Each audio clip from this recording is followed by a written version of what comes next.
Running again for mayor. All right, this would be your second full term. Yes. First elected to a 2-year term in 2018. Why run for the second full term? Well, I'll tell you what, I think I've been doing a good job. I think we got outstanding chemistry with our council members, and I'm a proven leader. First couple years were definitely a challenge to us, but the city came through. I think I've been a steady hand on the tiller, and we're looking forward to taking Virginia Beach to the next level. What would that next level look like that it's not already at? Well, I'll tell you what, we're already a good city. We're going to become a great city. You know, as you know, U.S. News and Leisure Magazine named this #1 city, you know, best place to live on the East Coast, #8 in the country. And, you know, that's not all the mayor, believe me. That's the people. That's the people that live here, work here, have their businesses here, and a council that is really gelling and coming along and looking forward to embrace the future. Real quick, one thing I forgot to ask, how old are you right now? I'm 74 years old. Okay. I was born when Truman was president, but let's just call that experience. Experience. Initially, I remember you told me last time you thought it was going to be your last time to run. What changed your mind to want to run again? Well, I'll tell you what, you know, we've had a lot of challenges, as you know. We came through with them. You know, went through COVID, we went through inflation, tough times. But now we got broadband coming with the cables, and we have a new 10-1 system, and with 5 new council members that started, and that requires collaborative skills, people skills, and quite frankly, my opponents have the council opponents, 2 current, 1 former, have 25 years among them, and they're not really well known for working with their peers in the past. And you believe you are. What's an example of you working with someone that you didn't initially agree with? Do you have an example? Oh, sure. That was Governor Northam at the height of COVID.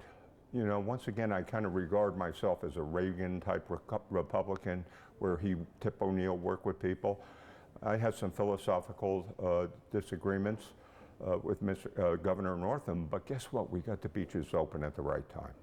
And once again, I have a reputation, not only being in the Marine Corps and living at the barracks with 79 other guys, but also as a physical therapist for 45 years, going into thousands of homes in Virginia Beach. I know the people of Virginia Beach. I mean, it seems like the #1 issue right now is the increasing costs and all that Virginia Beach has on its plate. Would you agree with that? Oh, it's going up everywhere in this great nation.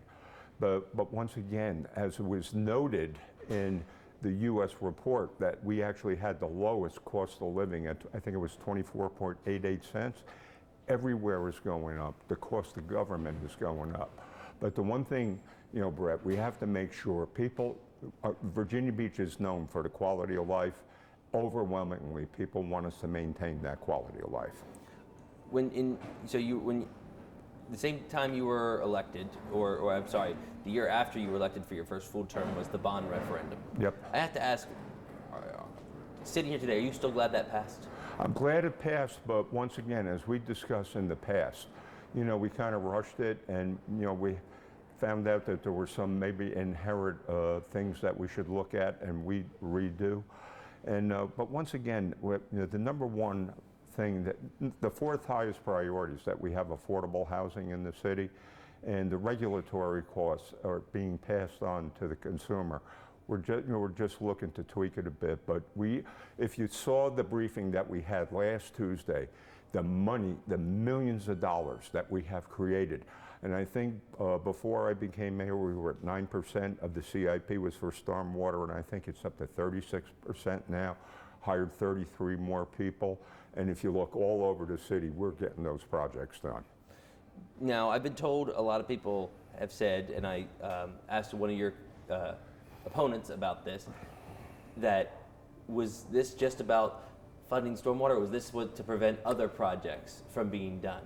I'm not going to necessarily share what that person said, but do you believe that there's ways to fund school construction, the aquarium upgrades, while also doing this bond referendum? Or do you think that you're going to have to look at raising taxes? No, the best thing to do is go out and create new revenue streams.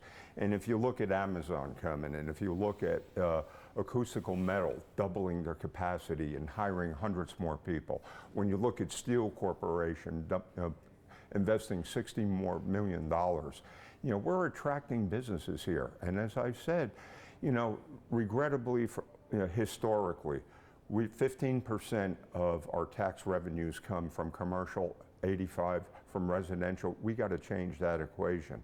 And my goal is that, I like telling people, friends don't let their friends' kids move to Northern Virginia anymore. We'll get you something right here.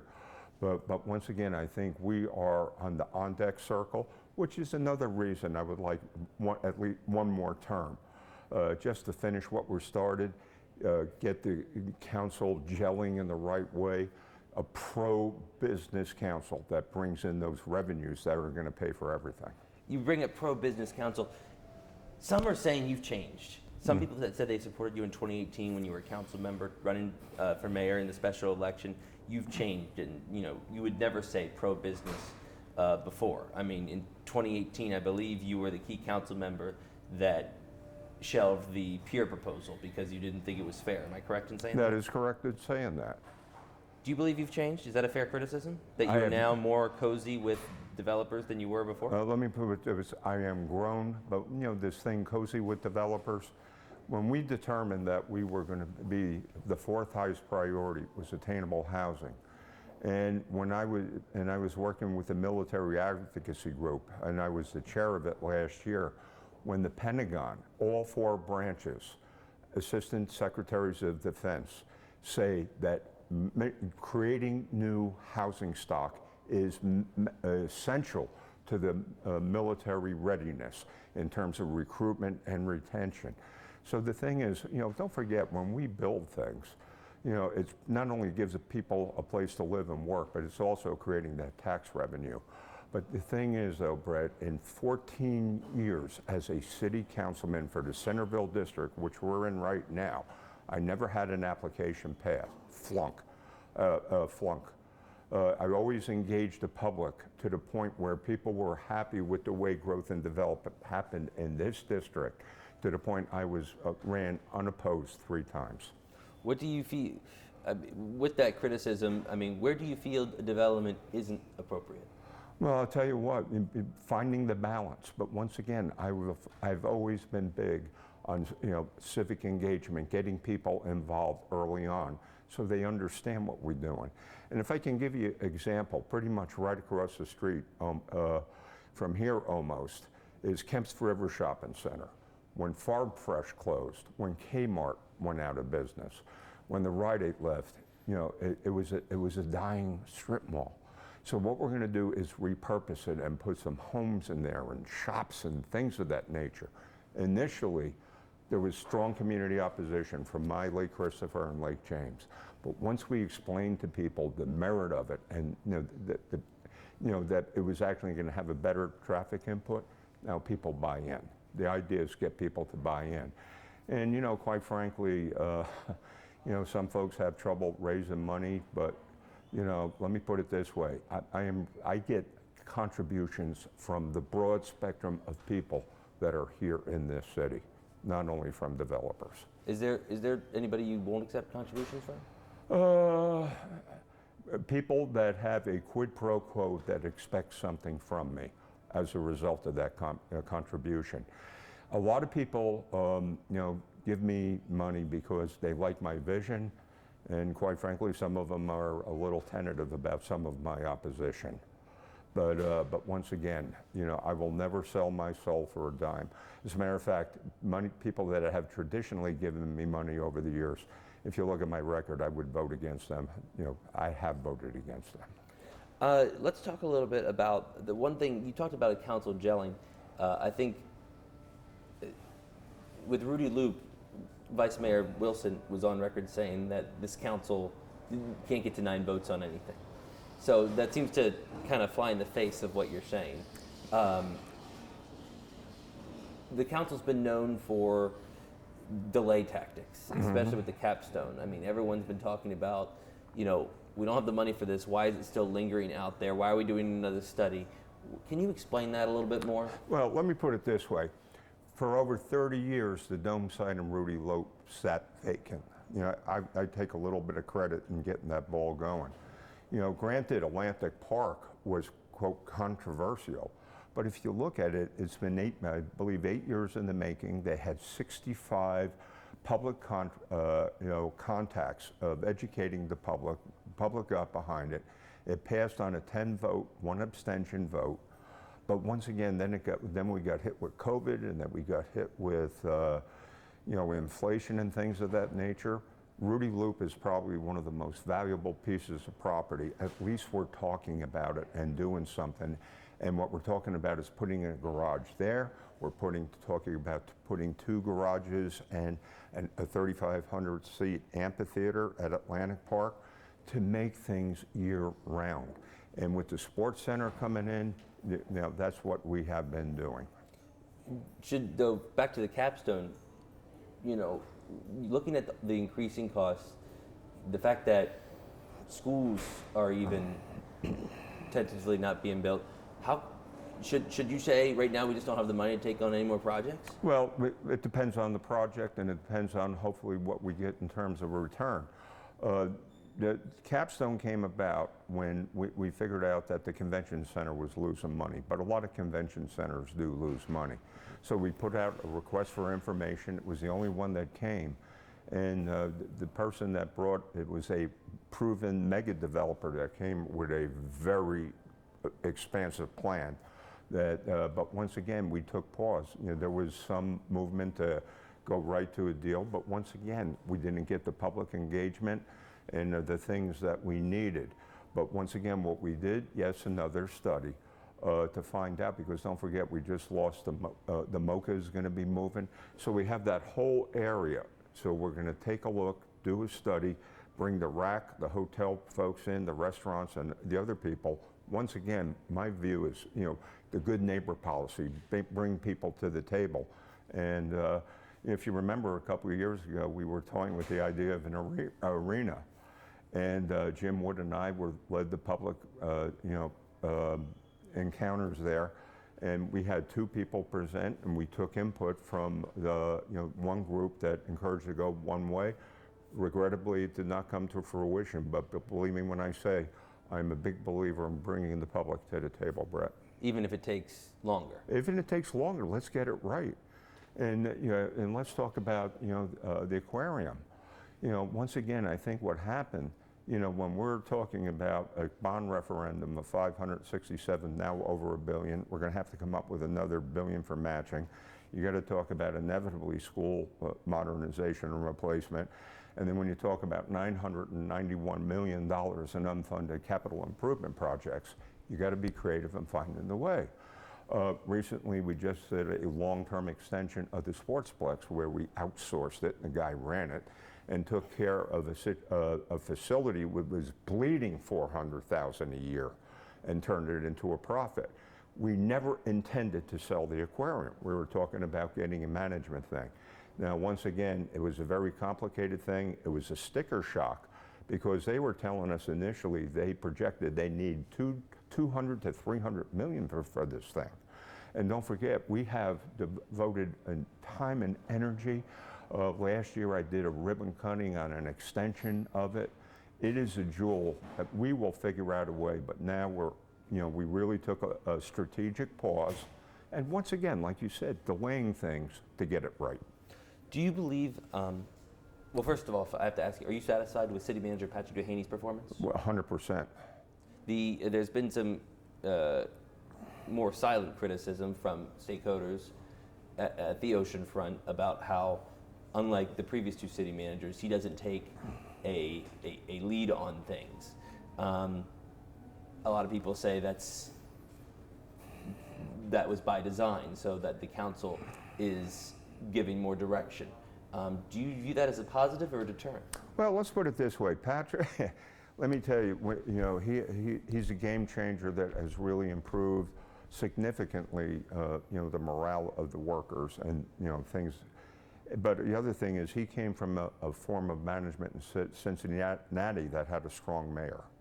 But once again, be assured that our, council, through our liaisons and everything, we are engaged. And whenever I need Patrick to come to a meeting, he will come. And once again, he's probably one of the most, he's very council-centric, where he values.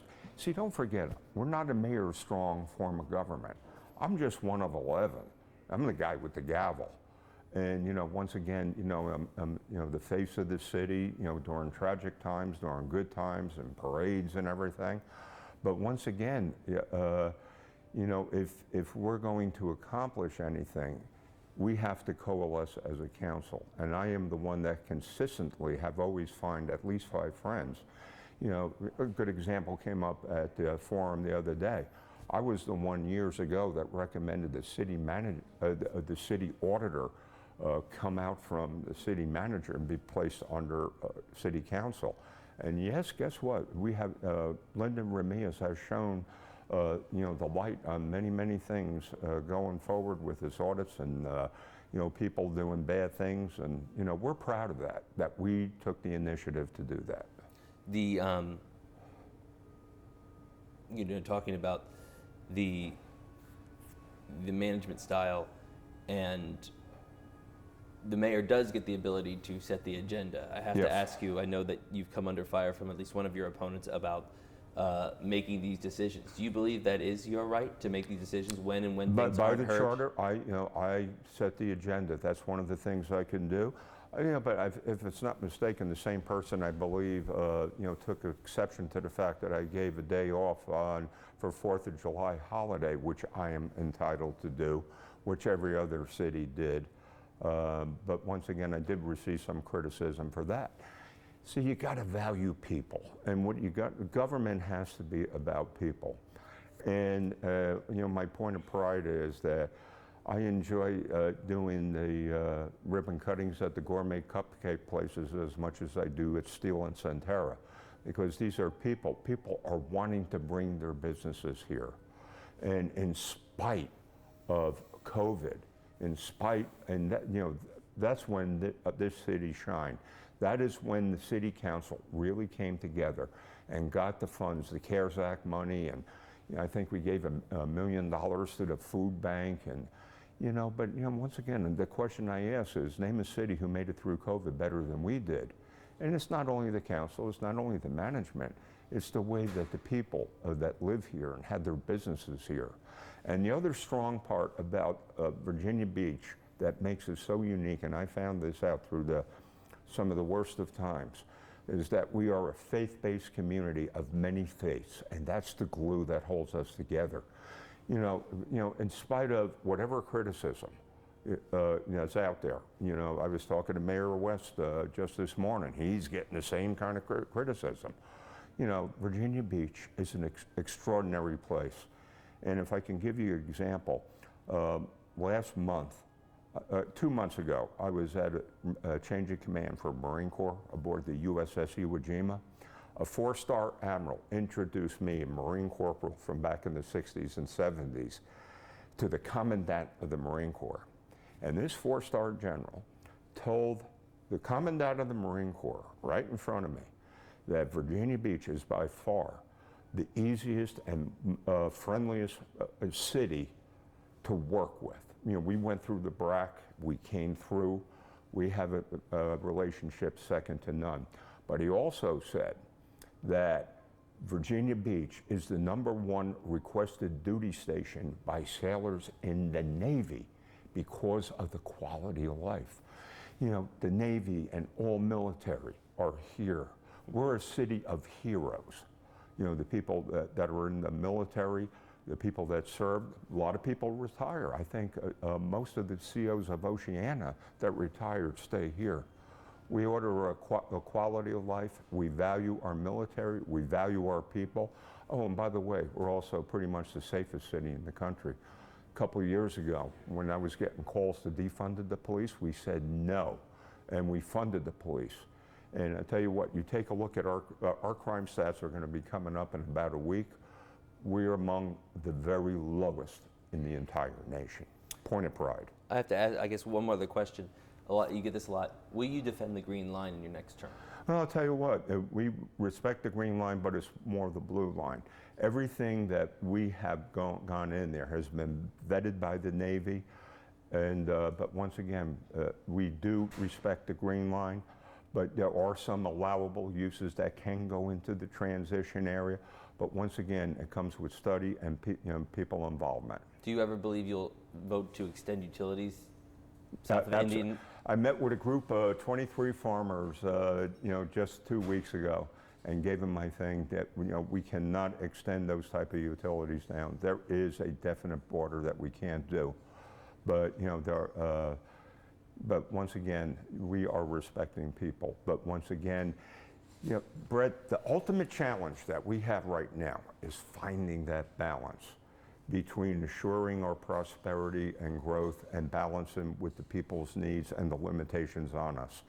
And then, don't forget, I'm one of 11. Any other project that gets voted on, I'm just one vote. But the point is, though, with our new 60-year initiative that we have, is to really have enhanced public engagement, and that's what we're going to do. We're going to bring everybody together, 460,000 people with the ability for input to take Virginia Beach to the next level.